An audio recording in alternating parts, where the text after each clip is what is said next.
Manhattan Chinatown, I demand investigation of how the money has been spent. Whenever it concerns Chinatown, American leaders have no idea how bad it is that the Chinese people who receive American money, they use for CCP agenda. That's very bad. That is the reality. I'm thinking about it, okay? I'm thinking about it. Look, this is the most dangerous thing for New York City, as a matter of fact. New York City people is being forced into a situation of health threat, big time. Look, the virus, right? COVID-19 virus, right? I tell you, if it's not because of the Falun Gong practitioners, large amount came to Flushing, always do those parades, do Fazhengyan, do all those energy work, Flushing would be disastrous. Okay, luckily the virus didn't start back in the year of 2005. If the year of 2005 had COVID-15, okay, I tell you, it would be disastrous. Completely disastrous. COVID-05. That year, the people here in Flushing, right? All the Chinese people follow CCP big time.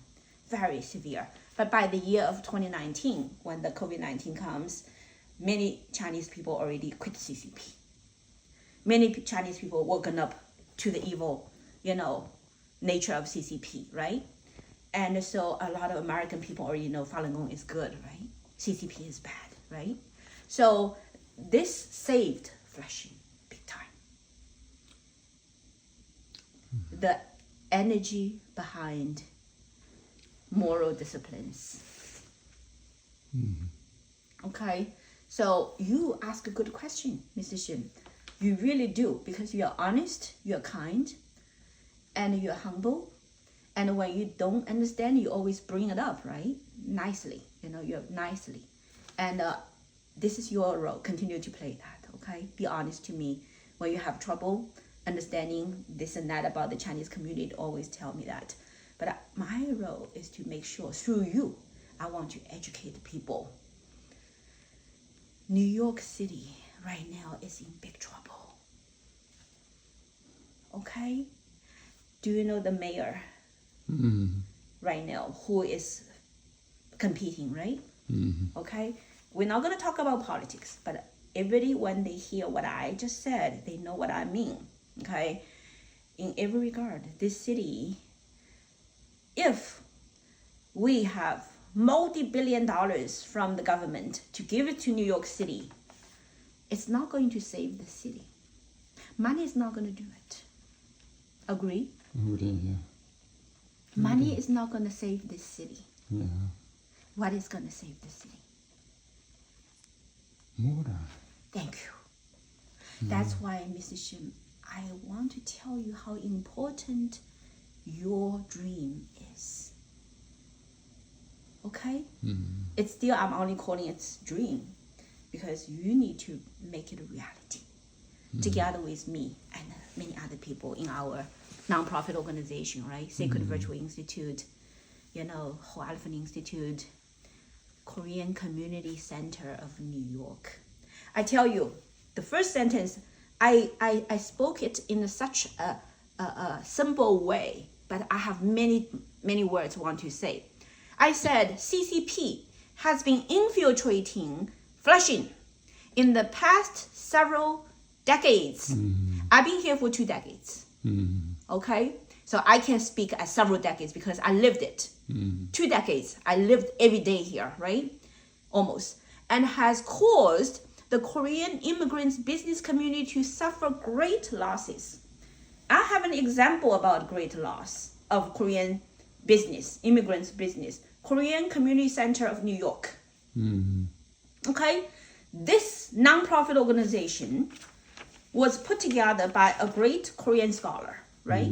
With a great group of Korean business supporters, with the general public of the Korean immigrants community wholeheartedly trusted the leaders and donated $750,000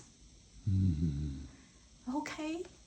We're talking about the hope of the Korean community to be able to learn English, to be able to help the young generation, to integrate it into American society and to contribute to this, great community's future, right? Wonderful design, right? You know why it really fell apart? I tell you, it has something to do with CCP. In every regard, people blame on Yang Tai-choi, Mr. Yang Tai-choi, and his wife, Miss Susie Choi, and Henry Bay, right? And other people in the Korean community. It's not their fault. These are good people, as a matter of fact. But the real bad thing, as a matter of fact, has something to do with the CCP, and has something to do with Jiang Lu. Okay? Many things that this whole place start to fall apart has something to do like that. But of course, have something to do with the Korean community doesn't trust the Chinese. Because when I tried to help them, I did help them, they say, oh, she's Chinese. How can our Korean community run by a Chinese? They forgot I'm not Chinese. I'm American. I'm American, right? So they're supposed to work with me and trust me and help the Korean community to say no to CCP, bully, right?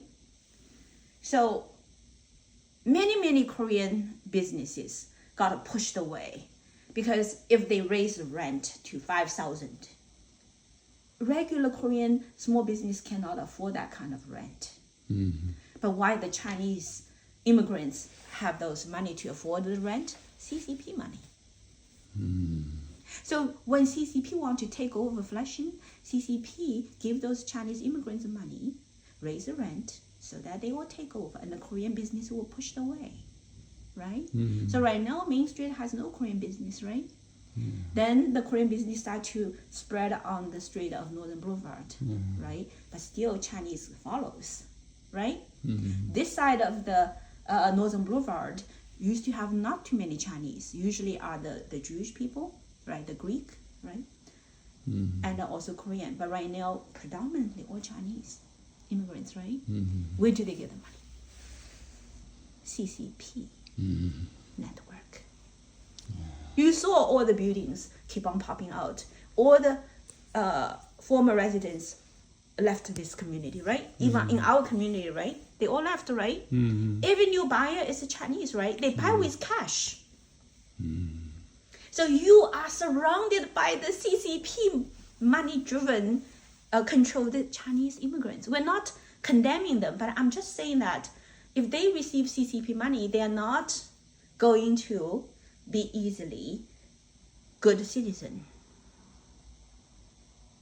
for America. Because they have a kind of like shackle on their neck. They are slaves, right? They are slaves, okay? So this is the very reason when I think about the future of Flushing, okay, I'm designing, right? I'm calling upon the good Korean people, Korean immigrants, to be united and take some responsibilities, to demand the state to revitalize this community,